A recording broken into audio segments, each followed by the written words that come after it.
A população daquele município, senhor presidente, além de sofrer com os mares da seca agressiva, como há muitos anos não se via, enfrenta a dificuldade de conviver com a crescente ameaça de desabrigo diante do trabalho de demarcação de área destinada à comunidade indígena naquela região.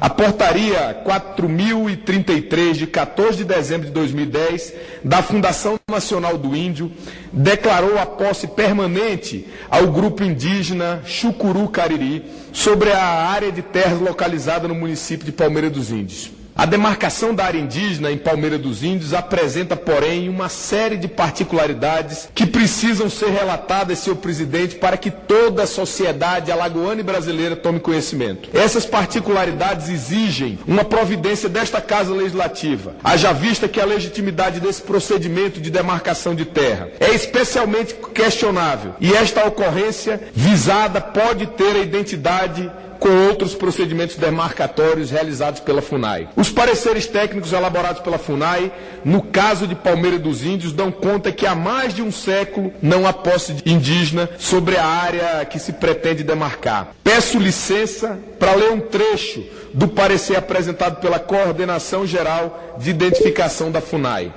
Abre aspas. Os índios de Palmeira dos Índios, que em meados do século XIX haviam tido a propriedade de sua légua, em quadra assegurada por sentença judicial transitada em julgado, viram sua terra escapar-lhes legalmente das mãos. Para parte da gleba fora tomada por particulares e posteriormente adquirida do governo imperial.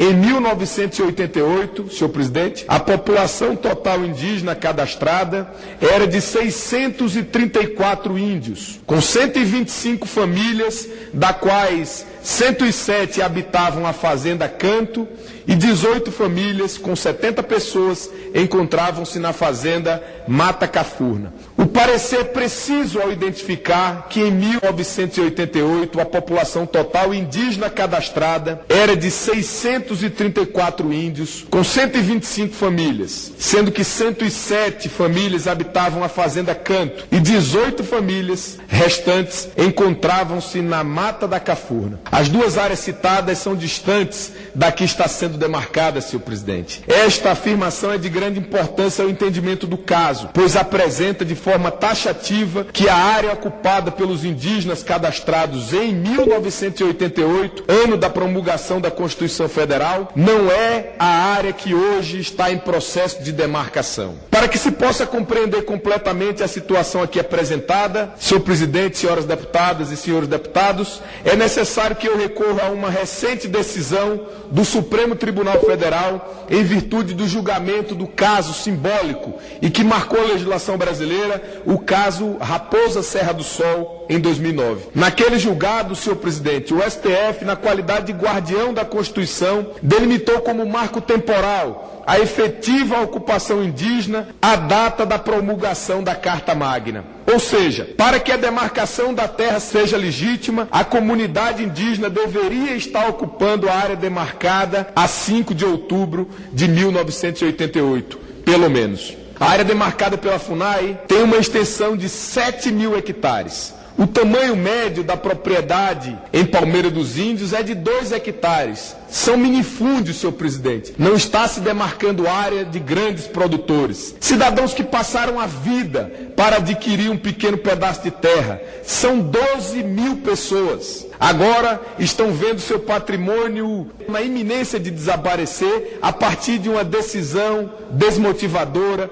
e desarrazoada como esta. Essa decisão não afeta somente os habitantes que serão removidos de suas terras, mas também afeta o coração da economia daquela cidade, já que é a área mais produtiva de Palmeira dos Índios que está sendo demarcada. Além disso, é importante pontuar que a própria FUNAI reconhece que muitos proprietários de terra da região que está sendo demarcada já mantêm a posse sobre a área desde meados de 1930, inclusive com registro no cartório competente. Isso fortalece a tese que é ilegítima a demarcação dessa área, já que os habitantes possuem seu direito à propriedade assegurado pelo tempo de posse posse e duradouro. É importante lembrar, senhor presidente, que o direito à propriedade é assegurado pela nossa Constituição e é um dos pilares da nossa democracia. Portanto, essa decisão configura insegurança jurídica sem precedentes e acarreta risco direto ao potencial de investimento no país.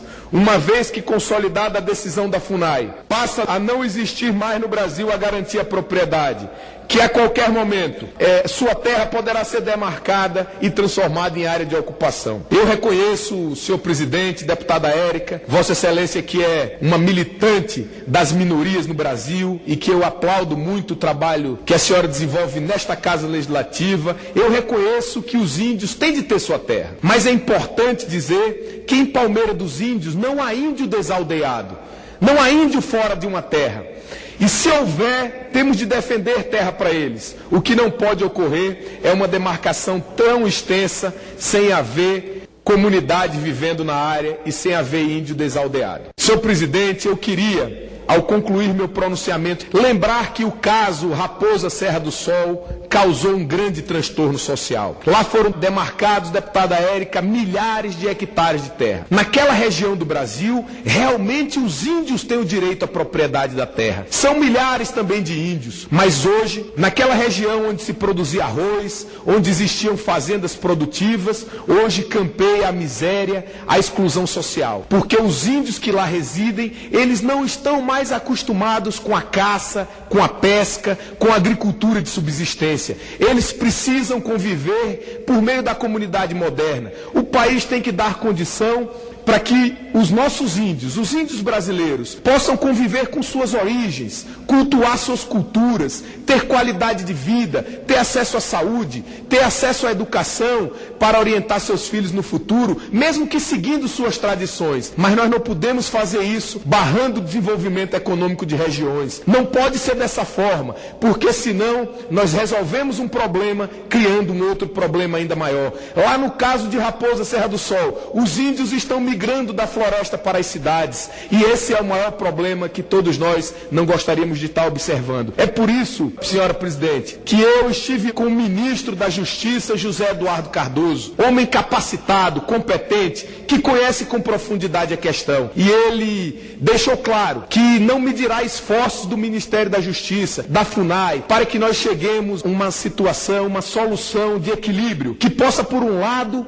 permitir aos índios terem um lugar para residir, para produzir, para criar sua família, respeitando as suas tradições e sua cultura. Mas, por outro, que possa garantir ao município de Palmeira dos Índios, que é a terceira cidade mais populosa de Alagoas, uma condição de se desenvolver, de continuar se desenvolvendo economicamente. Aquele município que sofre tanto com a seca e que está sofrendo com a iminência da demarcação de terras. Eu, enquanto deputado federal, votado pelo povo de Palmeira, representante de Palmeira dos Índios nesta Câmara Legislativa, na Câmara Federal, estarei aqui lutando para que a gente possa conseguir uma solução que preserve a propriedade privada e que dê condição para os índios viverem sua vida. Enquanto não houver índio desaldeado em Palmeira dos Índios, nós não podemos permitir demarcação de terra. E se houver índio desaldeado, eu estarei aqui defendendo para que a sua área seja resolvida, para que eles possam viver a sua vida. Muito obrigado, senhora presidente, era o que tinha a dizer nesta manhã.